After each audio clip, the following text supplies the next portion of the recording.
Obviously, there's sort of the classic IT issues. I needed to find my policies and procedures. If a device gets lost, as an example, what does the employee do? What are they empowered to do? I want to be starting to look at reusable dev frameworks and guidelines. So what that basically means is if I'm going to build 10 apps and they're all going to go to a particular data store, I want that data store to be speaking web services. I want to be able to reuse those calls to get data because it's likely that there's going to be an 11th or a 12th or a 13th app with slightly different UI, with slightly different project goals that are going to be accessing those same data stores. And then finally, infrastructure upgrades. So if you haven't started, as an example, on the development side to migrate to web services, now's the time because that's really going to be the way we mobilize apps and the most successful application deployments have been. Rollout, communication, communication, communication. So Shay and I were talking earlier and he said, I don't want to bring my own device because I don't want IT all up in my, and then used a word that's not appropriate for me to use on stage. And so, it's key if you're going to be, particularly if you're going to be thinking about a BYOD program, to say, look, here's why we're asking you to install a management agent or some sort of piece of security software. And here's the capabilities of it. No, not only will I not, but I cannot look in your photos and I don't have access to Snapchat and I can't see how many times you've swiped right on Tinder. So what I can do, though, is understand whether or not those applications are installed, potentially, and there's privacy policies here. I may decide to track your device location because I want to be able to find the device if it's lost or stolen. And here's what I'm going to do if, you do lose the device. If you leave the company, I'm not going to, wipe your photos of Fluffy. If you lose the device, I'm going to wipe everything because I no longer can trust the device itself. And then finally, and this is something that we think is really critical, or I think is really critical, is enabling self-service. So there's a really interesting trend that we see with mobile devices where enterprises are really looking, or end users end up looking at an iPhone, whether it's an iPhone or an Android or some tablet or whatever, and whether it's corporately owned or whether it's employee owned, the user views the device as theirs. So, okay, a lot of people here I'm sure have kids at home or gamers. How many of you have like an Xbox or a PlayStation or a Wii at home? Cool. How many of you call the corporate IT help desk when it breaks? Right? So this is a piece of technology, very sophisticated, that is mine. And I'm going to go to Google and figure out how to solve that problem. Smartphones end up being the same thing. I'm going to go and figure out if I lose my device, I may go into a self-service portal and wipe it myself because I want to protect my data. Or I may go through and try and figure out how to solve a particular problem on my iPhone because I view it as mine, even if you bought it for me. So an interesting change of behavior. We've seen break-fix numbers go down in mobile deployments of iOS and Android over BlackBerry because users aren't just saying, oh, my BlackBerry's broken. Chuck it into the back of the drawer and call IT.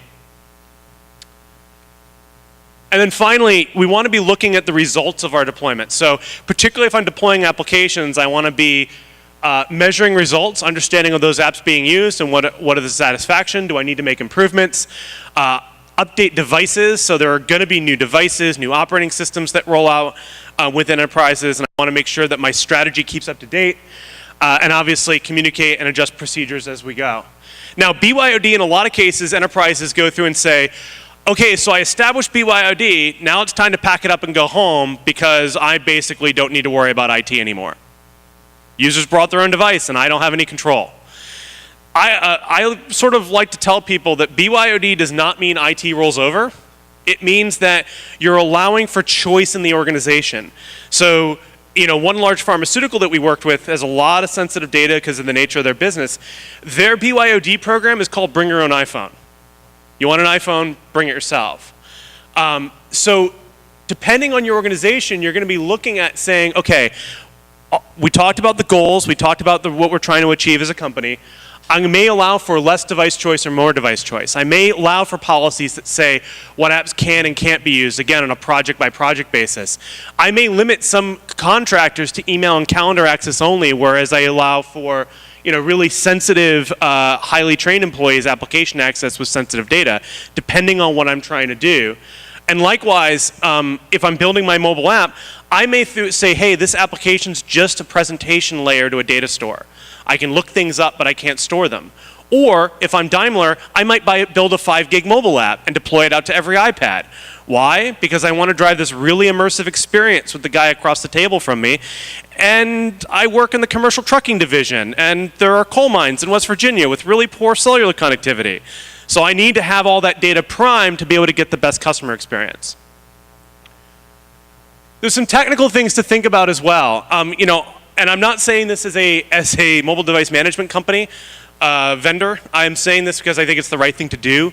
You really want to be having some sort of management or container strategy that allows you to basically take personal data and separate it from work. A lot of the operating systems, iOS, Windows Phone, Android's going down this road, have capabilities to segment personal from work in a very native way. And there are lots of other tools if you're building your own applications to help segment that corporate data as well. And what that allows you to do is when the user leaves the company, I can go and delete the corporate data and leave the personal data intact. You want to make sure you're limiting application access to only trusted devices. So if the users are going and jailbreaking their phone, I'm not going to allow my corporate business process apps on it anymore. I'll decide to quarantine that device and basically remove all the enterprise data because I can't trust the security state anymore.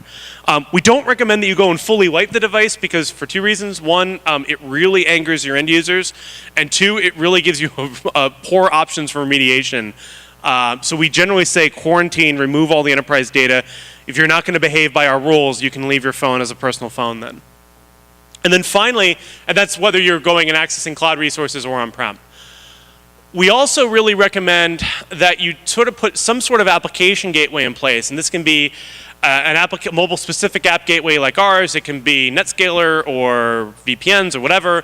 But basically allows you to not only say, hey, I know that this device is under management and it's secured, but also that the network sessions are trusted. And the way we generally recommend to people you establish session trust is with certificates. All mobile devices, modern mobile devices, have PKI capabilities built in, and it's a lot easier to manage now than it was in Windows. How many people here have PKI deployed in your organization? A couple people, a few people. Most people don't because it's a real pain. The advantage, though, is that it allows for 2 things. One, without this private key in that man-in-the-middle attack, that certificate's going to be invalidated, and I'm not going to be able to go and take all the data and send as the attacker and send it to China or Russia or whatever.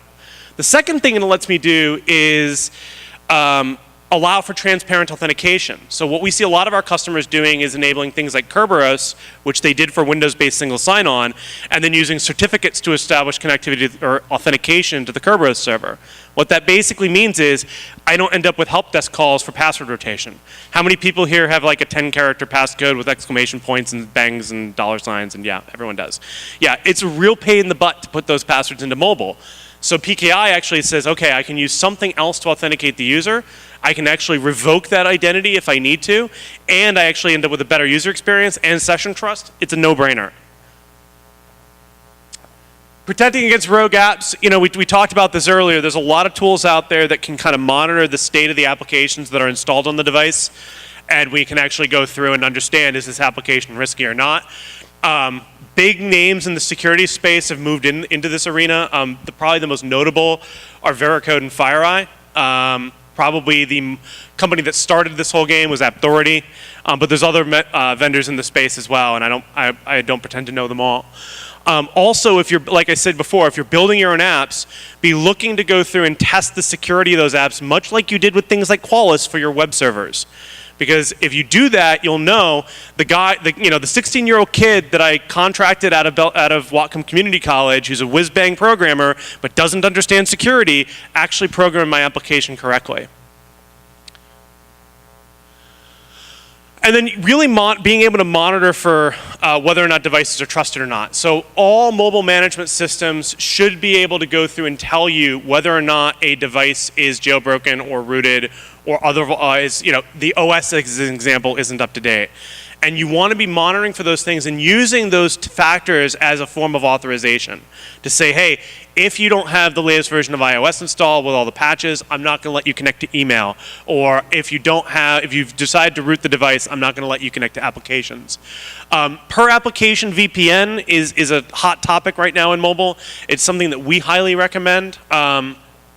mainly because it allows you to easily connect corporate applications and websites back to your enterprise data stores without actually having to go and make the device an endpoint in the network.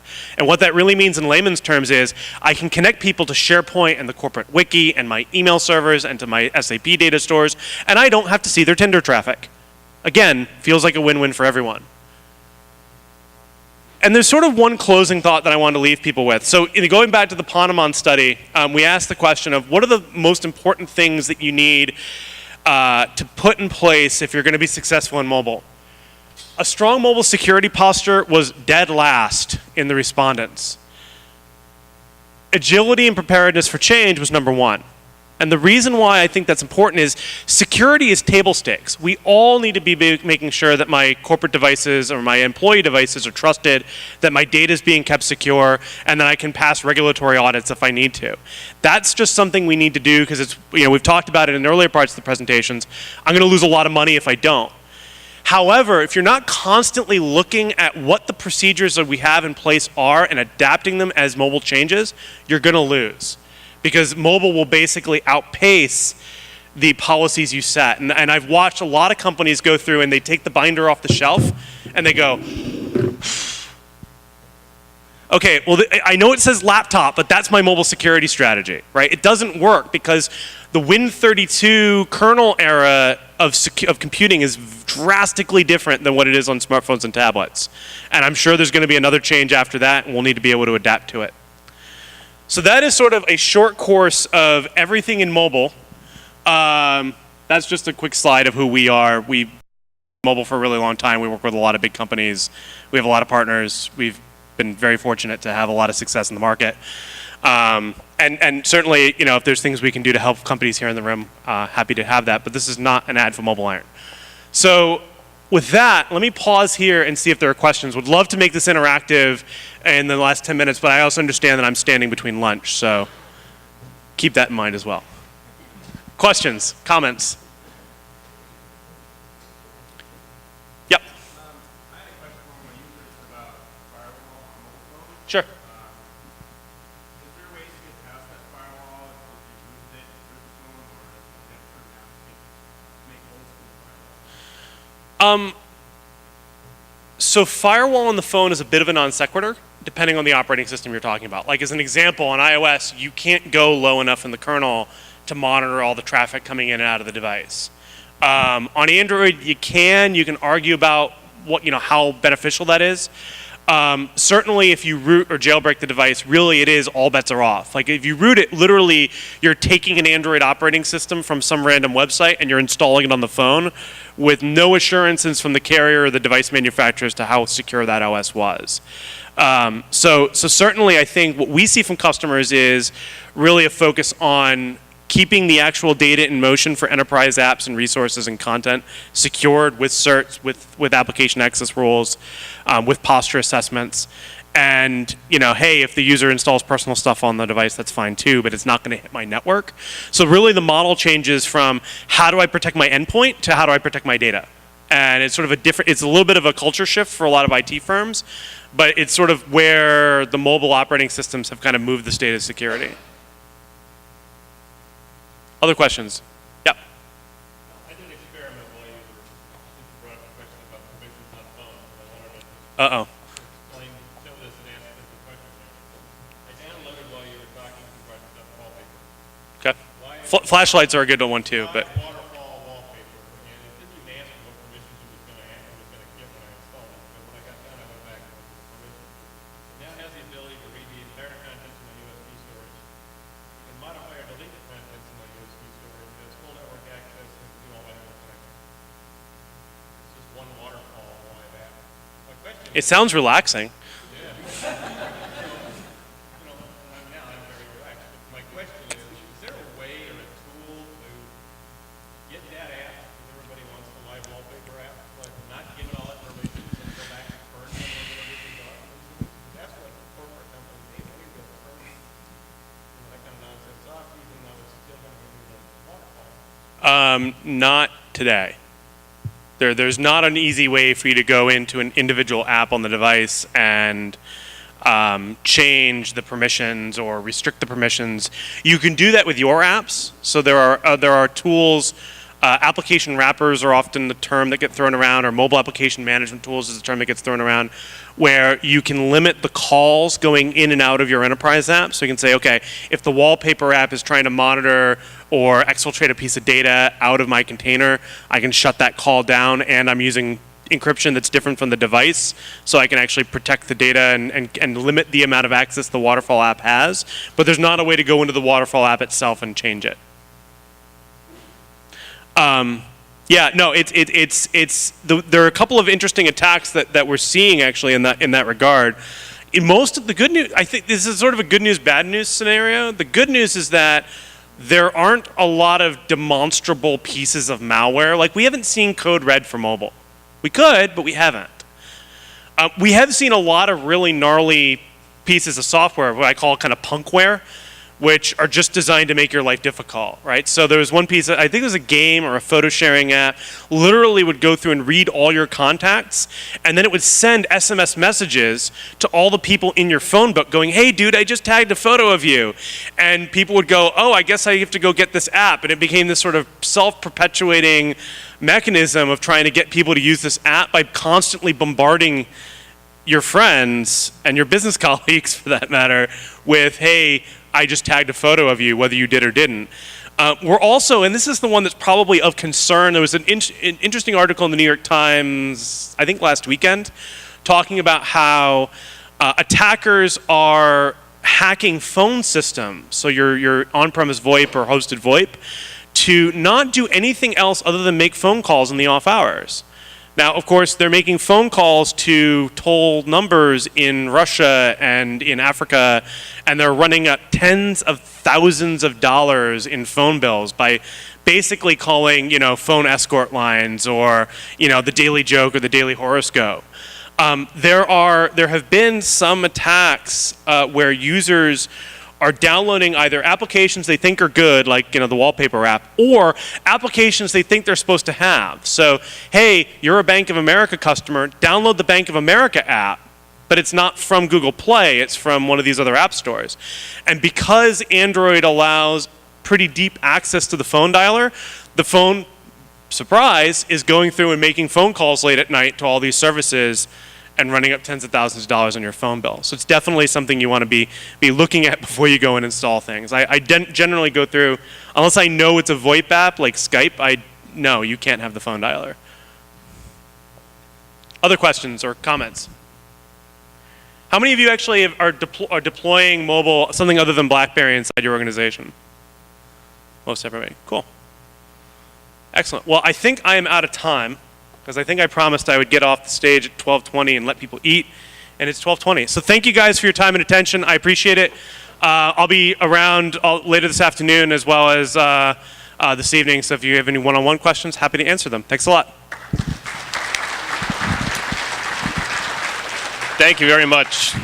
We really appreciate that, and I think it's very insightful, and it's something we got to pay a lot of attention to. So let's grab lunch. It's over here. Reassemble at the tables here, because the rest of the breakout sessions will be coming back in here, and then we have a presentation by the students and the schools coming up here in a little bit as soon as we all get settled again.